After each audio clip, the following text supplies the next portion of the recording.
February 12 रे विभिन्न केंद्रीय ट्रेड यूनियन पक्षर दिया भारत बंद डाकरार प्रभाव पुरी सहर तथा जिलार विभिन्न स्थान में देखा मिलुछि। बंद पालन मुख्य उद्देश्य होछि श्रमिक विरोधी नीति, दरदाम वृद्धि एवं अन्यान्य दाबी प्रति सरकार दृष्टि आकर्षण करने। सकाळु सकाळु पुरी सहरर विभिन्न स्थान को चलाचल करुवा घरोई बस सेवा संपूर्ण भावे बंद रहिथिबा देखा मिलुछि। सेहिपरि पुरी बस स्टाण्ड रे यात्री माने अटकी रहिथिबारु हंतसंत हेउछन्ति। रेल स्टेशन सम्मुखरे आंदोलनकारी जोगु यात्री माने असुविधार सम्मुखीन हेउछन्ति।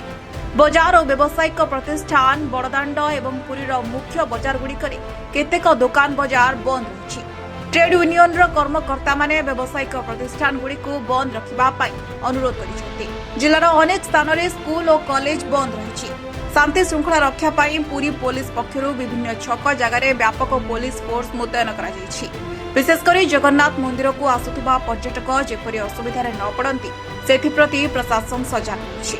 आज नरेंद्र मोदी जो श्रमिक मारण जनविरोधी श्रमनीति सभा श्रम कोड आनी जो श्रम कोड लागू होगा द्वारा भारत वर्षर श्रमजीवी लोके तांकर सामाजिक निरापत्ता हरइबे ता सहित जो जड़ित अच्छी सर्वनिम्न मजूरी से मजूरी ग्यारंटी पाइबे नहीं।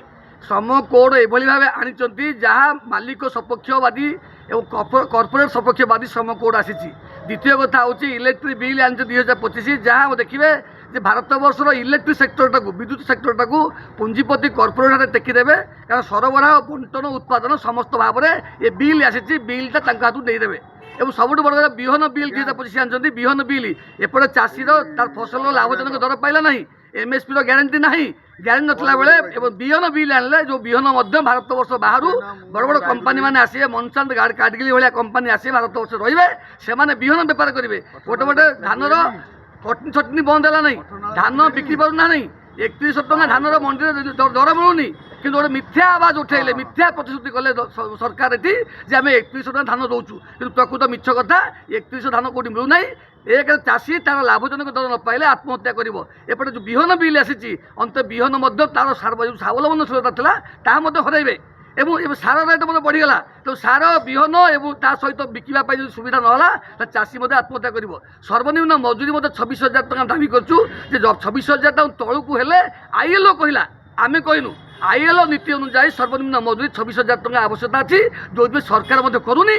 एवं जो श्रम कोड आना देखिए गोटे फिक्स टर्म एम्प्लॉयमेंट आनला हारी आउ लोके काम करेंगे 12 घंटा 8 घंटा श्रम आउ ना 12 घंटा श्रम हम और 12 घंटा कम करेंगे मजूरी मागी पारे ना यूनियन गठन करें ना जदि मजूरी मागिले यूनियन गठन कले विरुद्ध में बीएनएस दफा लगे 112।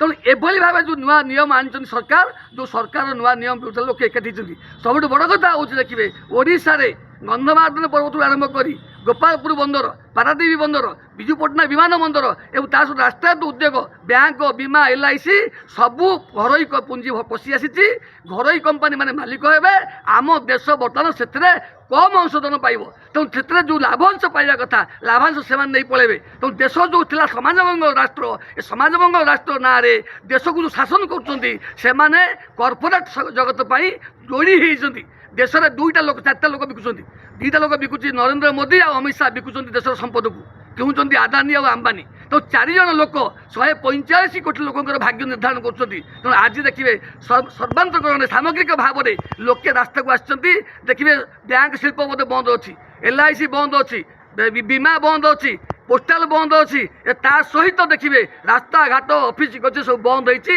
लोके स्वतस्फूर्त भाव रास्ता को आसछन्ति मोदी सरकार जो नीति आनी से नीति विरुद्ध में लोके आज एकाठी होती। आम आशा करूँ अंतपक्षे भारत वर्ष सरकार भिपजी रामजी आईन प्रत्याहार करू मनरेगा आईन कार्यकारी करू श्रम कोड प्रत्याहार करू पुराना श्रम आईन लागू करू एवं विद्युत बिल एवं बिहन बिल जो आसी 2टा बिल प्रत्याहार करू जब 3टा जाक कृषि आईन प्रत्याहार है आज से भाव में भारतवर्ष श्रमजीवी लोके भारतवर्षर जनगण आज दाबी कर ये श्रम कोड प्रत्याहार हो बिहन बिल प्रत्याहार हो इलेक्ट्रिक बिल प्रत्याहार हो एवं हिमजी रामजी आईन प्रत्याहार हो देश में लोक मान आईन लोकों क्रय क्षमता कि वृद्धि हम लोकों हाथ केमती कम आसो से आईन तैयारी आज लोके बाध्य कर मोदी सरकार को एथि नचेबे निश्चित भाव आसंता दिन में सामग्रिक भाव में लोके आंदोलन राजस्व को ओह्लैबे। ब्यूरो रिपोर्ट दिन रात टीवी।